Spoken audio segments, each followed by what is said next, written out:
অরিত্রিস কিচেনে। আমি অনিন্দিতা। আমার একটি নতুন রেসিপিতে আপনাদের সকলকে স্বাগত জানাই। আজকে আপনাদের করে দেখাবো ব্রোকলি ফ্রাই। আমি কি করে করি এই ব্রোকলি ফ্রাই সবটাই আপনাদের সঙ্গে শেয়ার করব।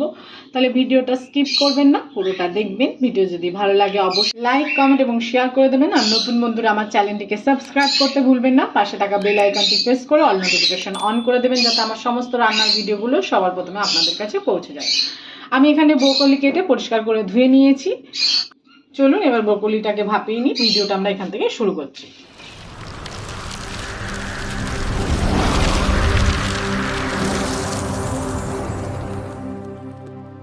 এখানে আমি কড়াই বসিয়ে দিয়েছি। এবার ব্রোকলিগুলোকে দিয়ে দিচ্ছি আর দিয়ে দেবো পরিমাণ মতন জল।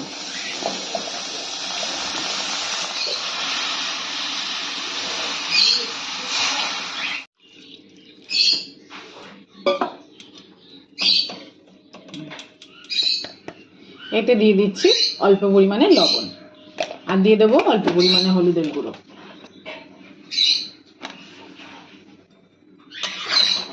এবার হালকা করে আমরা ব্রোকলিটাকে ভাপিয়ে নেব।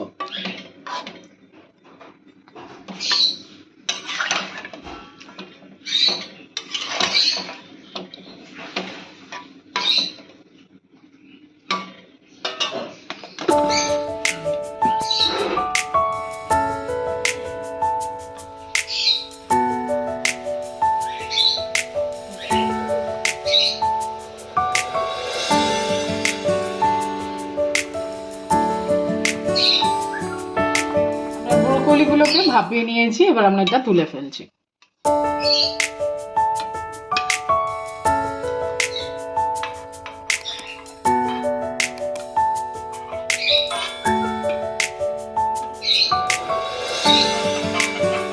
এবার কড়াইতে আমরা দিয়ে দিচ্ছি সরষের তেল। কড়াইয়ের তেল আমার গরম হয়ে গেছে। এতে আমরা দিয়ে দিচ্ছি পেঁয়াজ কুচি,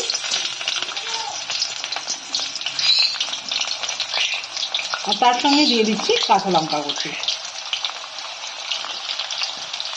কাঁচা লঙ্কাটা আমরা একটু হালকা ফ্রাই করে নেব।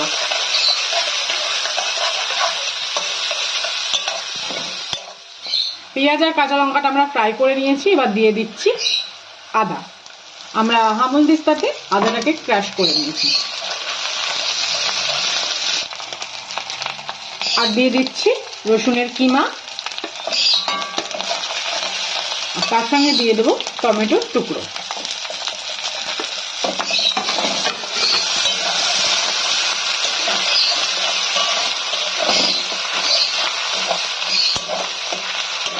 এর মধ্যে দিয়ে দিচ্ছি পরিমাণ মতন লবণ,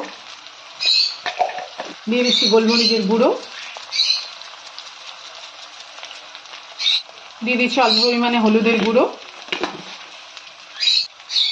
দিয়ে দিচ্ছি অল্প পরিমাণে কাশ্মীরি লঙ্কার গুঁড়ো। ভালো করে এটাকে একটু কষিয়ে নিতে হবে।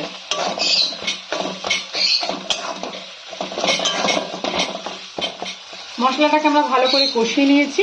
এবার ভাপিয়ে নেওয়া ব্রোকলিগুলো আমরা এর মধ্যে দিয়ে দেবো। ভালো করে ব্রোকলি মিশিয়ে নিতে হবে মশলার সাথে।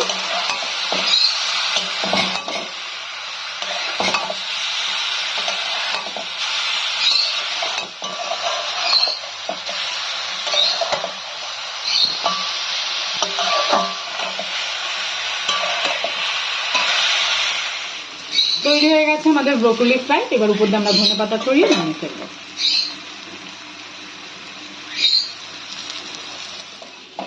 সম্পূর্ণ ভিডিওটা দেখার জন্য সকলকে জানাই ধন্যবাদ। সবাই ভালো থাকবেন, সুস্থ থাকবেন। দেখা হবে নেক্সট ভিডিওতে।